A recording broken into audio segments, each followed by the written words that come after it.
So basically, I want you guys to imagine a scenario. Let's say I was a billionaire, which I'm not currently.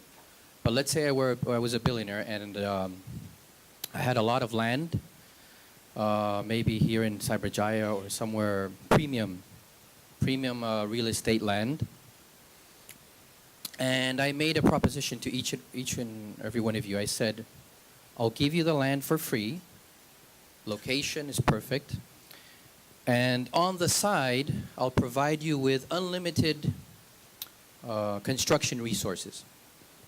You know, cement, wood, masonry, bricks, and also the people to build the house for you. So that's the scenario. And then I would ask you, what kind of house would you want to build? Everything's free. All you need to do is choose. So I'll share with you some of the things I've seen when I talk about this scenario. Okay, so I don't know, maybe someone wants to build a tree house. And there's nothing really wrong with that actually, right? If maybe that's the person's dream, maybe when he was a kid, he never had a chance to have a tree house. And now he's a very successful businessman. He has many properties. He has a condo somewhere upscale part of KL. He has a nice beach villa, a house in the mountains. And he wants to build a tree house. Would there be something wrong with that kind of scenario? Not really, right? And on other situations, I sometimes have the impression it could be lack of ambition, right?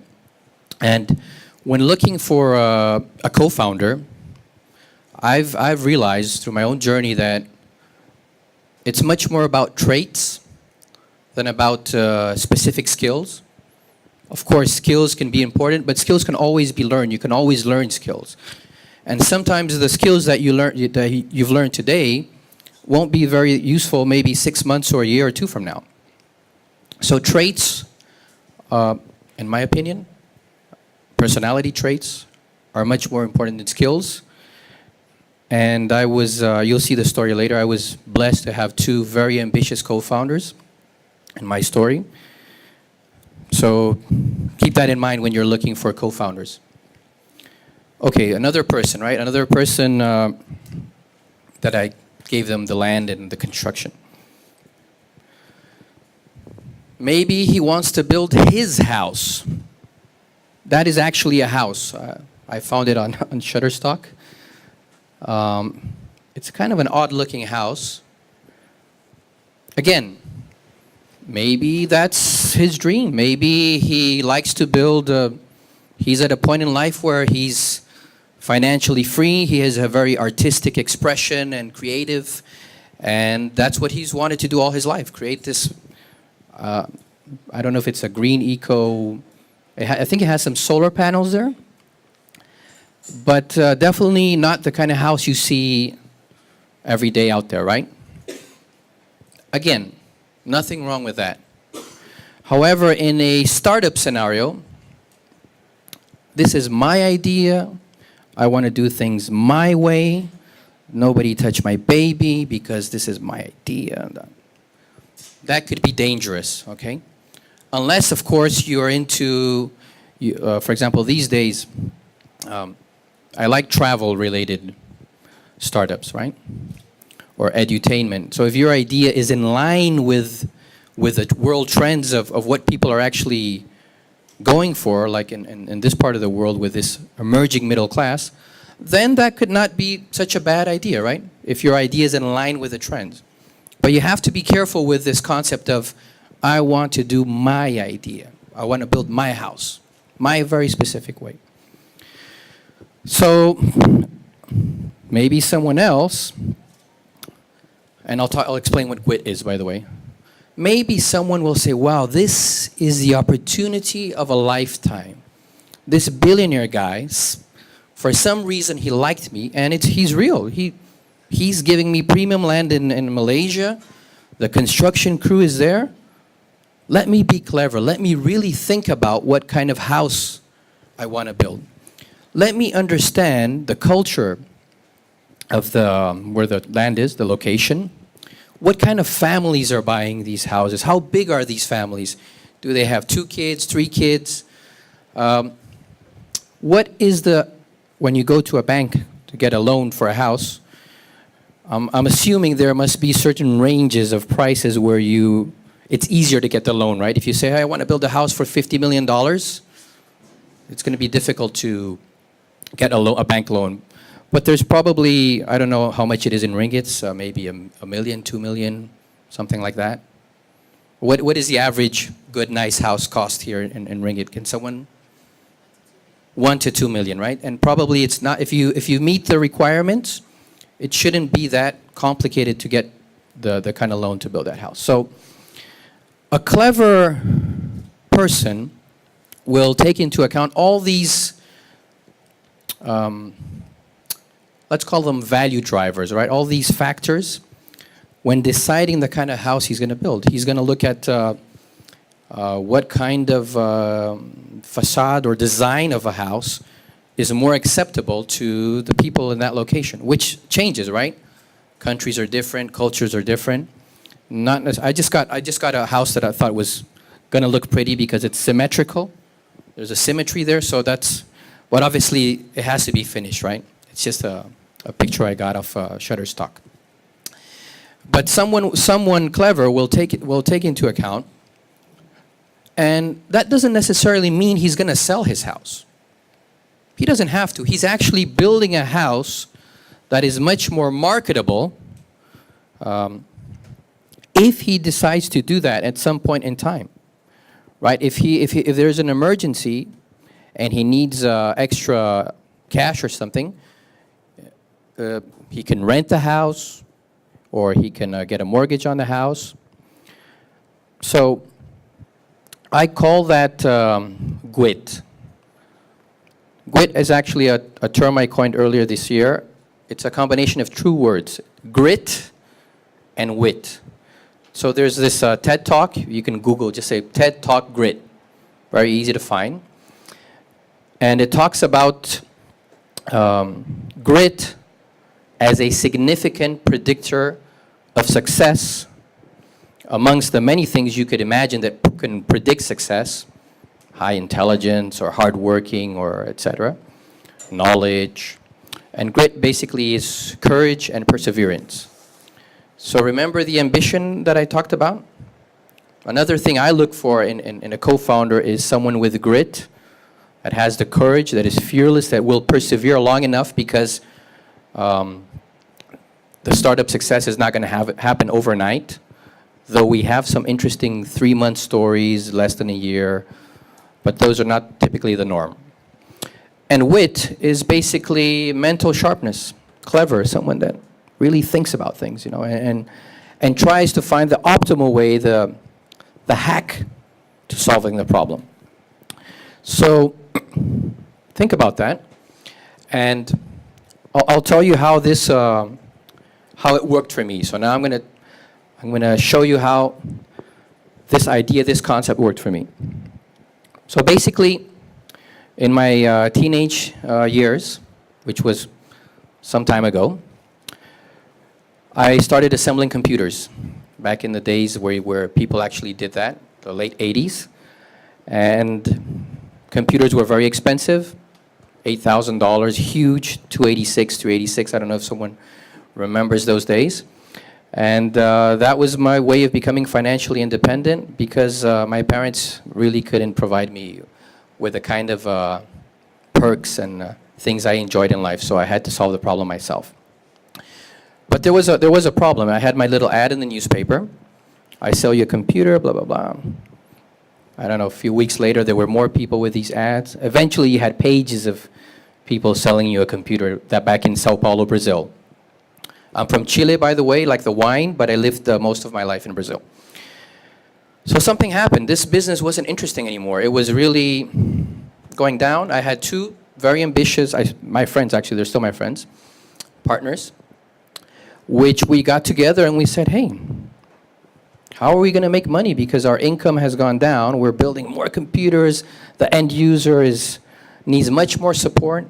I mean, I was making $1,000 per computer, but I actually became a friend with the person. It was not just about selling the computer. It was about teaching him how to use it and being there for him when he had a question and something like that. But for $100, don't think so. So basically, we got together and we asked ourselves questions. You want to look at as a co-founder, you want to look at someone that is always inquisitive, asking themselves questions. We asked ourselves a very important question. We asked ourselves, how are we going to make money? How are we going to get back to that income level we were having? We came up with two answers. Either we sell something very cheap to thousands of people, or we sell something very expensive to a limited group of people. Because we understood early on that that middle ground, that's a tough fight. That space in between is tough. So basically, we were geeks, computer geeks. I'm a computer geek. Maybe, I don't know.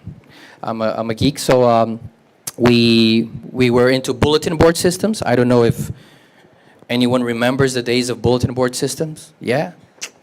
So this is just an image of what Google would look like today if it were a bulletin board system.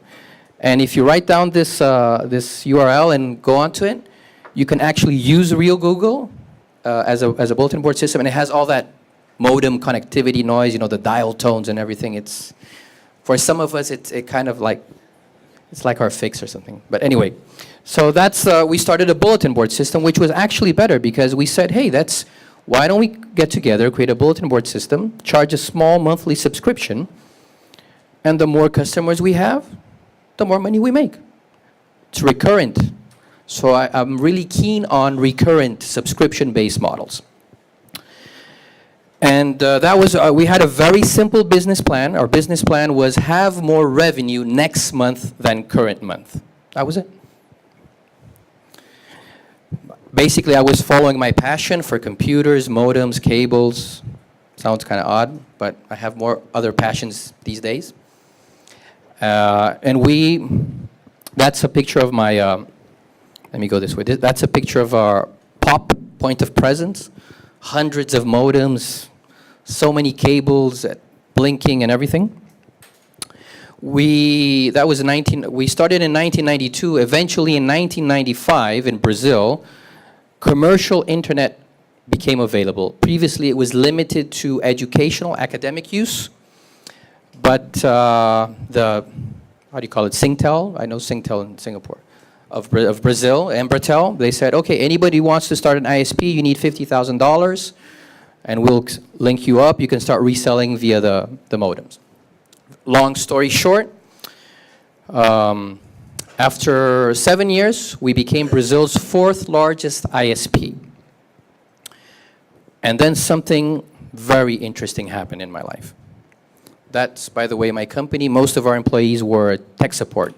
We were known as the friendly ISP because, here's another tip. At the end of the day, many businesses, they become sort of a commodity. No, everybody can book a cab, or everybody can buy this online or whatever. So at the end of the day, what really matters is, do you really care for your customers? How do you treat them? Do you know when their birthday is? Maybe you know when their kid's birthday is. Maybe you know when what soccer team their kid likes, and you write them a little note. We were very keen on that because that was our main weapon. We were not backed by a telco, a media group. We were just 3 young guys building a business. So we had a lot of technical support, people that an actual human being, which is kind of difficult these days to find in many companies, that would answer the phone and would have a little system there, know what your issues are, and help you use the internet. So this is what happened. PSINet expands to 3rd largest internet provider in Brazil. PSINet, the first and largest independent facilities-based commercial internet service provider, today announced the acquisition of STI, the 4th largest Brazilian ISP. We signed the contract in May, the 19th of May of 1999. And as you can imagine, that totally changed my life. It radically changed my life forever. But I think the biggest benefit was that I discovered that there was a third way to make money. Remember, sell something very cheap to thousands of people, or something very expensive like I don't know, something very expensive to high-end to limited group, I discovered that if I built a successful business, I could sell that business and then I could cash in. That was the third way. So basically, I made a decision with my partners. We said, wow. So let me put it this way. I sold my first company, and I tasted success, and I said, success is good. I love it. It tastes really, really good. I gave my father a brand new imported car. He couldn't buy me my remote control car when I was a kid. I sent my parents first-class tickets to Paris. I did many incredible things, which I really appreciate and enjoyed. But like I said, the main lesson was I need to build a company to sell. So I made a decision. I want to build and sell an even bigger company, but with less investment and time and money. Remember, 7 years is a lot of time. And despite the very good outcome, the first couple of years were tough. Tough as in eating $1 meal, tough as in no money for petrol, no money for, actually no money for the tires on my car. So I just used the tires until you could see the steel belt. Eventually I had no money for gas, so you park the car. Eventually you have no money for public transportation, so you walk to work. I'm a man. I was not built for pain, and I'm not saying that women are built for pain. I'm just saying that I don't have I'm a man. I don't like pain. Okay, so I made a decision. I want to do a process where there is no pain, or I minimize the pain. I optimize the process. So I understood that it really wasn't about. Remember that my house, the my house. It wasn't really about my house. We got together, my partners again, and we started asking ourselves better questions. So look for a co-founder that is always asking questions. We said, what can we build that someone would want to acquire? Where's the market going? What's the next big thing? Where is there a fight amongst the big players that if I create a weapon, any one of them will want to buy my weapon so they use it against their competitor? So we needed a vision. We needed a vision, and that's another trait, right? You want to look for a co-founder that is visionary, right? But not every vision works, right? Hopefully, a gritful co-founder will help you find the right vision. But we needed a vision. So basically, we looked at the market, and we saw something. We saw that online advertising, back in those days, was limited to a banner, just a little banner on the top of your web page or within your email, was this big. And offline advertising, media, just TV, newspaper, radio, etc., was this big. So we said, this is what's going to happen in the world over the next 10 to 15 days. Years. That's what's going to happen.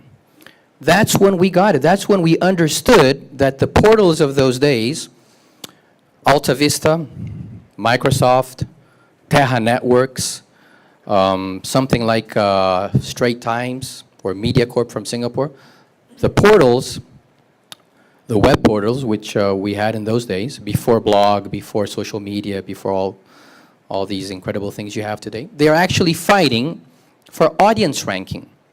They're fighting to be number 1, 2, or 3. Because the truth is that, and I'm sure it happens in other businesses, other markets, number 1, 2, and 3, they get 80% of the ever-growing online advertising budget from brick and mortar companies. And number 4, 5, 6, etc., they get the crumbs that fall off the table. So we said, if we create a highly ranked internet audience, any one of the top 10 will want to buy us. You see how the thought process is? So we said, okay, that's what we're going to do. We're going to create a highly ranked internet audience. Okay, but how are we going to create a highly ranked internet audience? How do they create a highly ranked internet audience? Basically, They had a lot of content, news. In the early days of the internet, news was the thing. It was all about news. And these portals, they had a huge staff, just typing news, creating content, blah, blah, blah. But remember what I said there in the beginning? It's very important. Your first questions and your first decisions is what will actually point you in the optimal or less than optimal direction. I said I want to build something bigger with less investment in time and money. That means that I don't want to hire 40, 50, 60 journalists, just that nothing wrong with journalism or journalists. It's just I didn't want to hire that many people because I had made a decision. How are we going to solve that problem? How are we going to create content without this massive investment, right? Why don't we let the internet user himself create the content? That's user-generated content. So basically, we looked at some of the ways users back in those days were creating content, and we came across something called GeoCities. Can I just ask who has heard of GeoCities here? Yeah, GeoCities. Okay, quite a few, GeoCities. So we looked at GeoCities, and it was basically a free web hosting service where anyone could just create their first web page, web experience. But so we said, okay, that's the model we want to use. But we can't do more of the same, right? We need to improve. We need to improve on models. Not radically change things, improve. Do like Steve Jobs. Steve Jobs did not invent the MP3 player. Steve Jobs did not invent the tablet. Steve Jobs did not invent the smartphone. I don't know if you were aware of that. He did not invent any of that. But boy, did he improve our user experience when using those kind of devices. Wouldn't you say so? So there was something wrong with GeoCities. If you had your web page on GeoCities, it would be called www.geocities.com/neighborhood/something/street/Linda. The Linda is a very nice name, but the rest of the stuff, it's the slashes, I don't know, it's not something that you would want to put on your business card, right? So we had to solve that problem. We said, how do we solve that problem? Hey, why do we have to go to the right? Why don't we just go left? Who says we can't go left? So basically we said, why not www.linda.hpg.com.br? HPG stands for 3 letters. Home page, that's what we used to call the web page because of the browser. Home page, gratis. Gratis is free. 3 letters, non-intrusive, doesn't mean anything weird. What really stands out is the Linda, right? So that's, I would say, looking back these days, that, I know ideas are a dime a dozen or something like that, but that concept being implemented was instrumental in our growth. Remember the less investment, time and money, right? These portals, and actually America Online went to Brazil. They spent like $20 million. They did all this Rock in Rio thing and festivals and music and got nowhere. But anyway, that's just a parenthesis. We said we wanted to do it less investment in time and money. So we had to really hit the bullseye in terms of our growth. So we actually looked, right? You want co-founders that are observers, mindful, inquisitive, ambitious, grateful, witful. We looked at, how are these guys actually making the web page? Hey, they're using FTP, right? Today it's drag and drop and everything.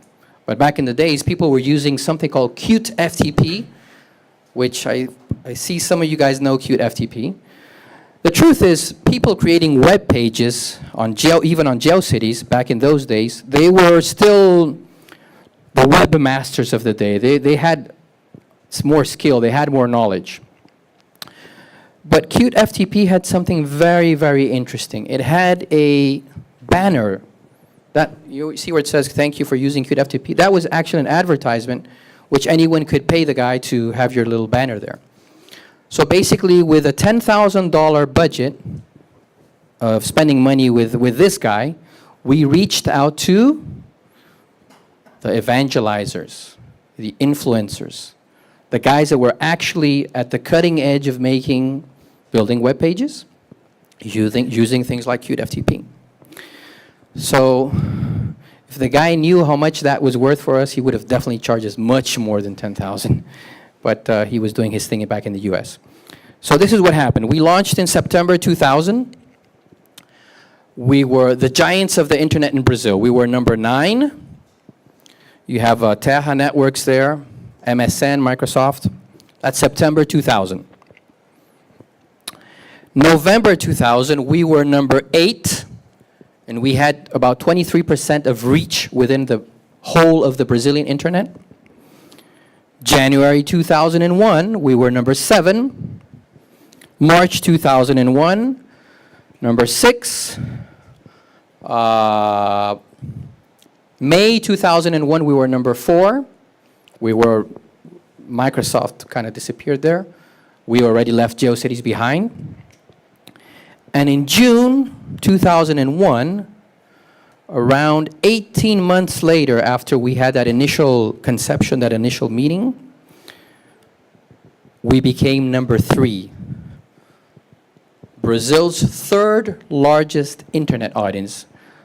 The digital asset within the Brazilian internet that had the number 3 eyeballs looking at it, right? And it says there in Portuguese, sem investidores e sem publicidade, site brasileiro é o terceiro na audiência. That translates to without investors and without, we weren't doing like billboards, magazine ads. There was some magazine press about us, but we weren't doing the America Online, Rock in Rio, whatever, Rock in Sao Paulo thing.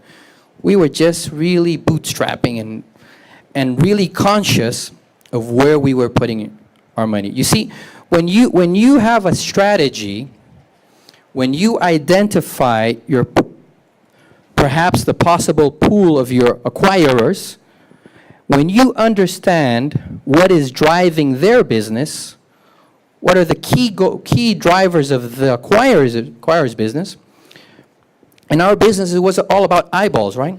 We needed to be highly ranked in the internet audience ranking.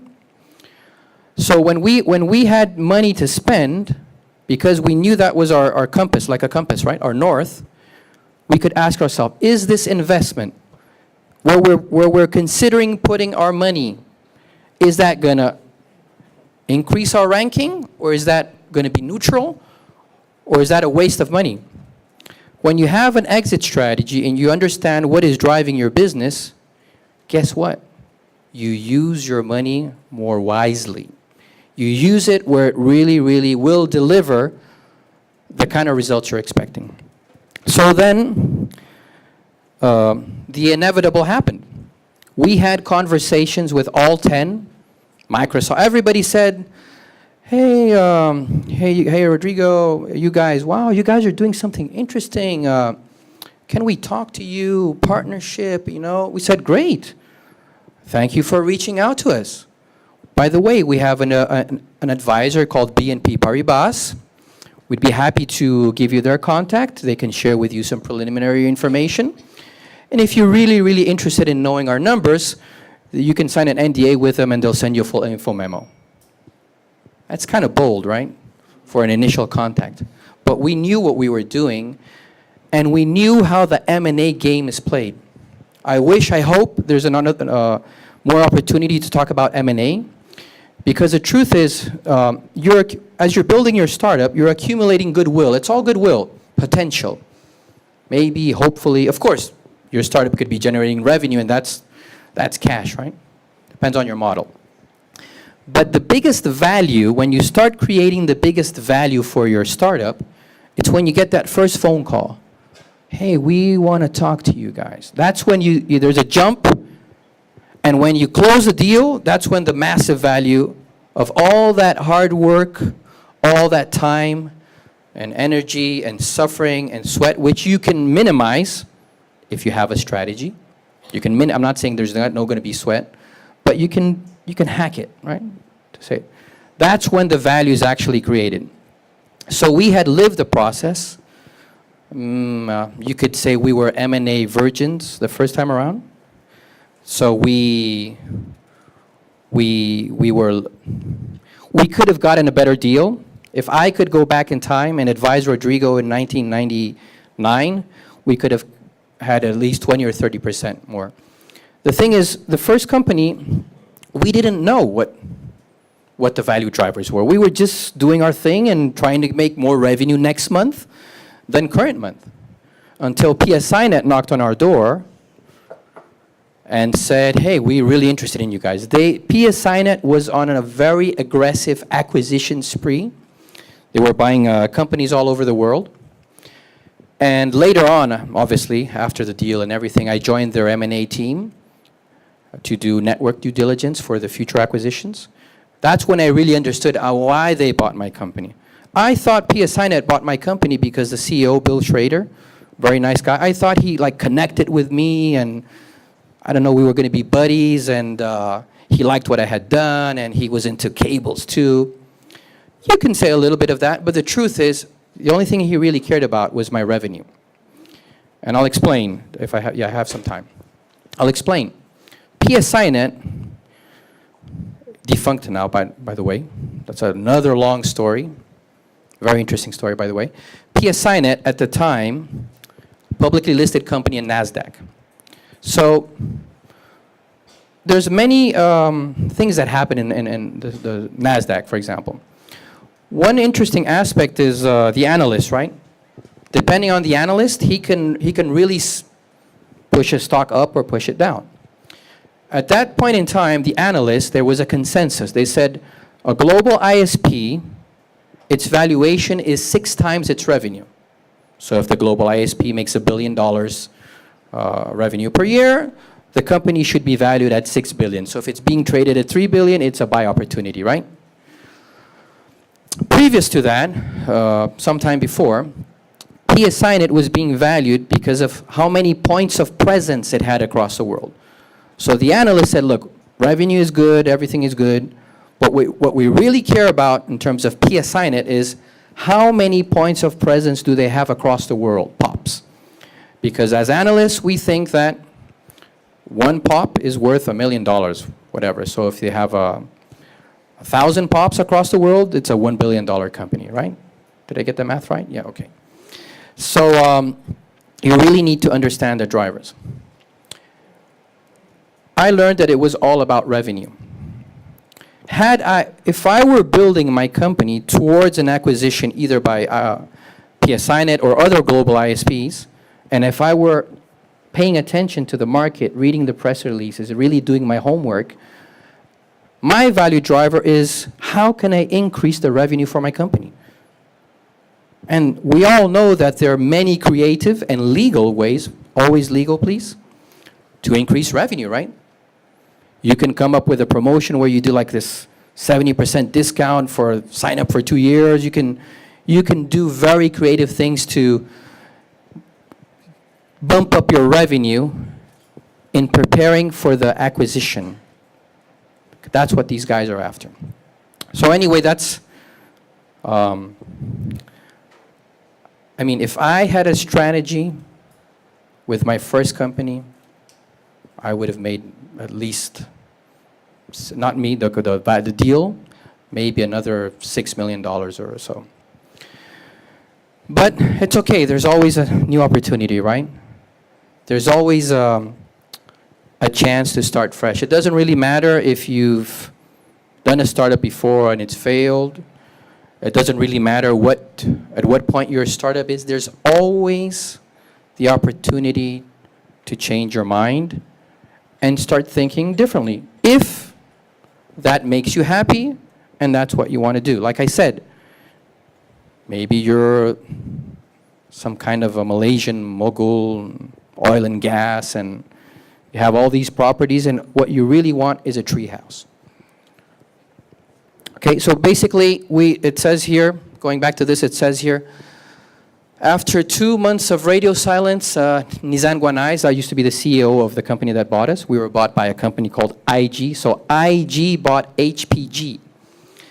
And actually, when we created HPG, they were called Internet Gratis. They were a dial-up ISP, free, like Net Zero. Do you remember Net Zero?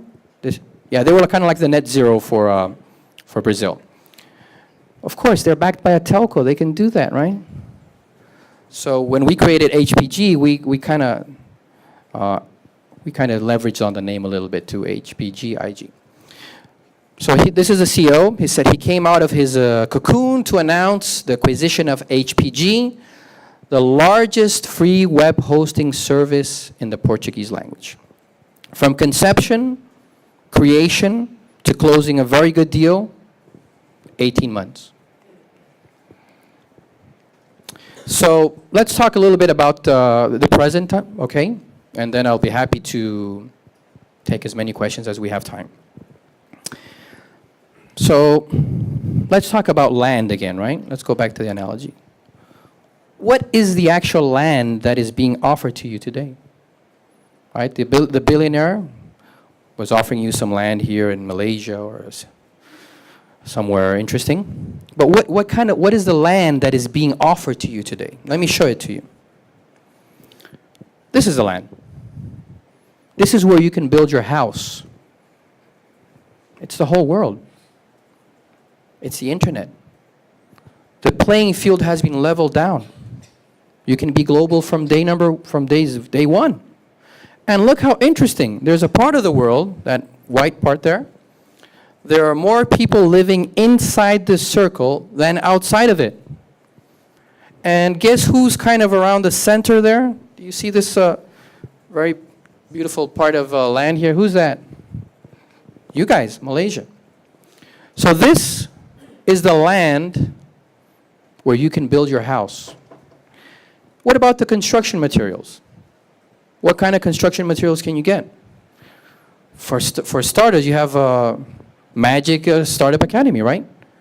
You have payment gateways. You have IT cloud providers. You have places, platforms where you can outsource some of the work to, get like Elance, Odesk. There are so many construction materials, and actually some of them are free or very low cost. You have 99 Designs. There's so much stuff out there, and it's on the side. When I was building HPG, there was no such thing as a cloud. Basically, the data centers back in those days, they just said, hey, here's co-location. We give you a rack, power, and connectivity, which was very expensive, by the way. Very expensive, by the way, back in 1999. We had to physically assemble all our 60-plus servers, and these things are heavy, and we had to carry them. We did that. We did not hire people. I had a team. What I did was I brought some of my top employees from my first company. I said, Thiago, Bruno, Carlos, and a friend of my partner, Antonio. I said, we are going to make you millionaires. We're going to bring you in as partners in our second venture, but you have to do exactly as we say. Okay? Okay. So we made them millionaires, and it's all on my LinkedIn. If you want to connect with me on LinkedIn, just go to that URL. I'm on Twitter. I love talking about entrepreneurship. I love sharing. Basically, no one actually can guarantee success, right? No one can guarantee startup success for another person. What I love doing is I love shifting the odds. I love sharing content out of my own true life experience, as you've seen. Content that will hopefully increase your odds of startup success. That's what I like doing. So happy to connect with anyone and share, and hopefully there will be more opportunities here at Magic Startup Academy to talk about. There's many interesting things I could talk about. M&A. If you really want to see a drama kind of movie and with action and pain and visceral and much better than Hollywood, go through an M&A process, especially if it's your first one. Your gut will start making noises You know why? Because your dreams are at stake. The guy at the other side of the table, he cares less about, he could care less about your dreams. That's what I learned with PSINet. I learned that the only thing the M&A execs from the PSINet really cared about was their year-end bonus. They were given a mandate. I learned this because I went to work for them, right? They were given a mandate. PSINet said, we need to grow. The stock market is saying revenue is the driver. M&A guys, go and buy companies all over the world, but don't buy a food and beverage thing because it's going to kind of look weird for the NASDAQ, right? Buy ISPs, tech-related companies. Buy revenue, buy revenue. Since we're being traded at 6 times our revenue, PSINet, you're allowed to pay up to 3. Because I buy revenue for 3, I put it into my books at the end of the quarter, magic happens. It becomes a 100% increase, right? And basically, the execs were told, buy up to 3. If you pay 1 point something, 2 times revenue, the valuation of the company, your year-end bonus will be better. You're going to get, these guys typically get, like they can go on a safari in Africa. That's driving their interest. So I sold for 1.8 times revenue. If I knew my stuff, like I said, I could have monetized more on that first exit.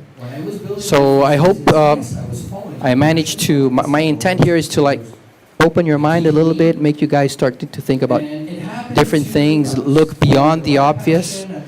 Like I said, whatever house you're going to build in your life, if it makes you happy, and that does not mandate someone else's sadness, go for it. Be happy. That's it. Thank you.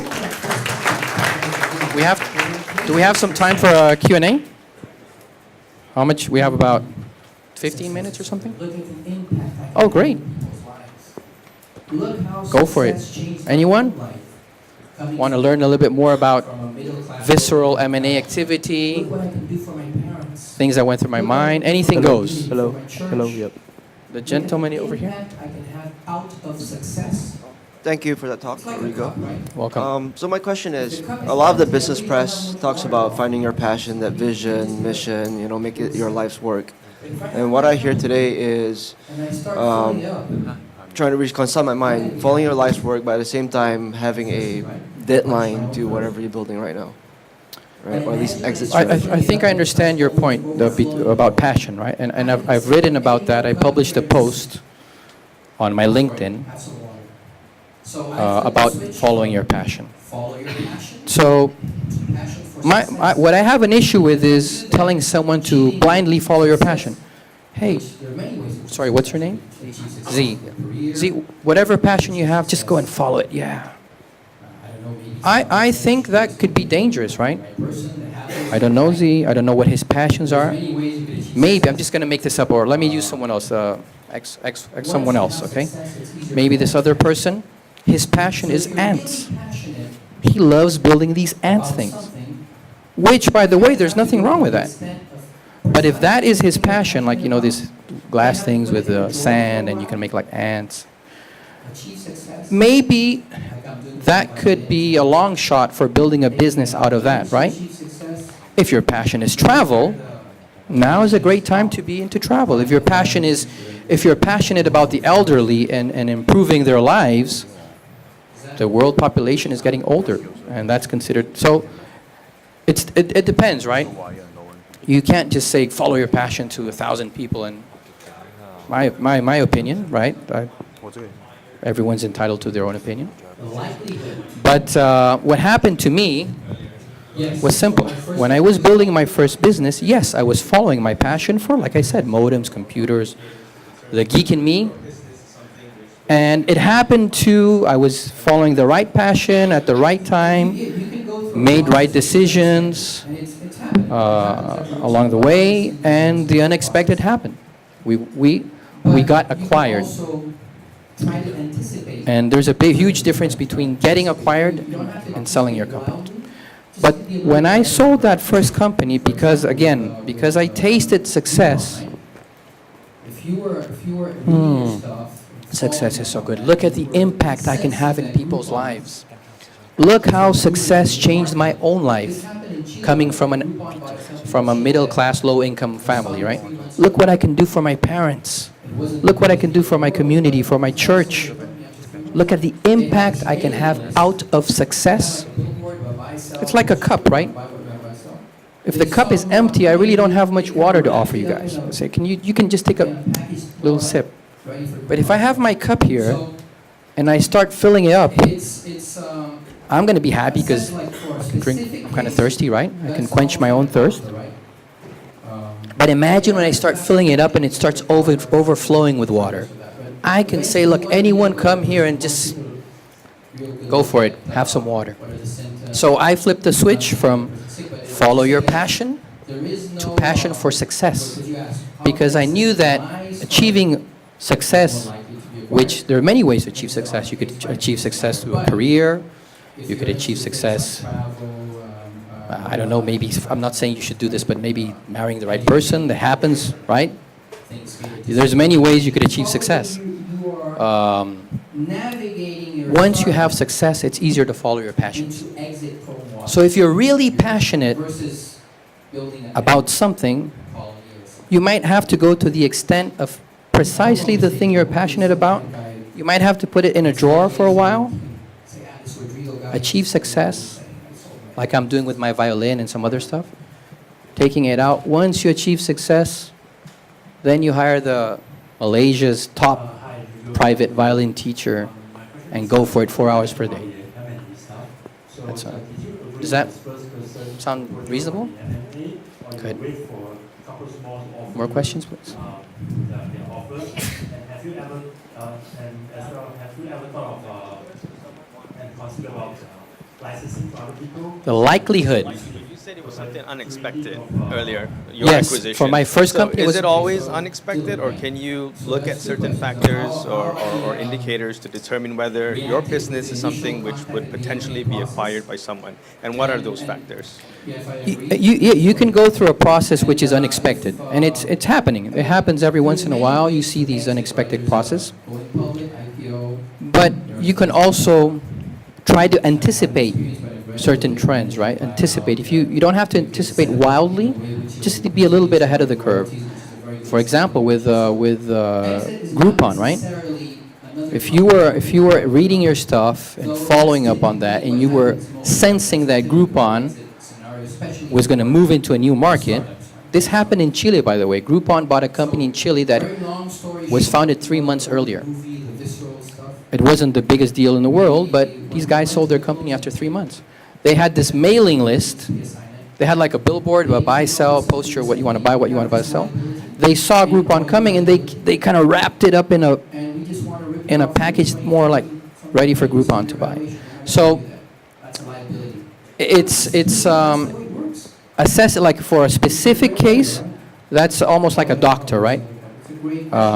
If you have some headache, drink water first and try this or that. But eventually you want to meet up with that person. You want to take a real good look at what are the symptoms. And I'm not saying that the person's sick, but I'm just saying that there is no, because you asked, how can I assess if my startup is more likely to be acquired?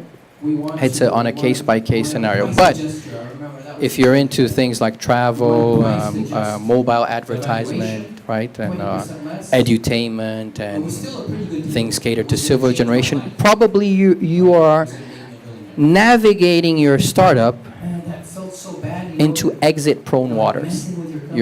Versus building an ant colony or some online ant thing.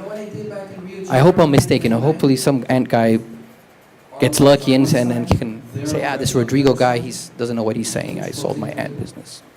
Why not? Thank you. I just left the building. Sure. Hi, Rodrigo. I'm Dylan. My question is, just now you mentioned about the M&A stuff. So did you agree on the first person approach you on the M&A, or you wait for a couple more to offer you their offers? And have you ever, have you ever thought of and considered about licensing to other people and receive perpetuity of royalties fees. Okay, so Dylan, right? So that's two questions. So how I reacted with the initial contact in the M&A process, and yeah, if I agreed, there's a story there. I'll tell you. And if I mean, there's many ways to exit, right? There's a going public, IPO. There are things like which I haven't experienced, but I've read a little bit, management buyout.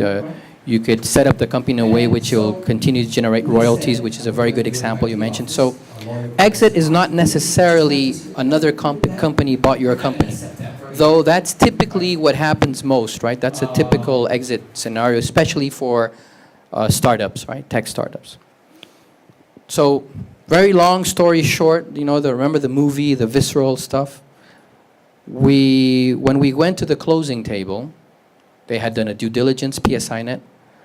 They came up with something. They said, hey, you have this liability, employee liability, and we just want to rip you off your something like 20% of your valuation. We're not going to pay you that. That's a liability. No, but this is Brazil. That's the way it works. It's a gray area, right? Employee, I don't know how it works in other parts. It's a gray, questionable, but we said, okay, why don't you do this? Why don't you put the money in escrow? Let's wait 2 years, which is the legal time an employee has to complain for something. And if someone complains, I can guarantee you these guys love us. That's a very good decision you made. So good. So that's all the time we have. Thank you, Rodrigo. Thank you. For the insightful talk. And thank you guys for good questions.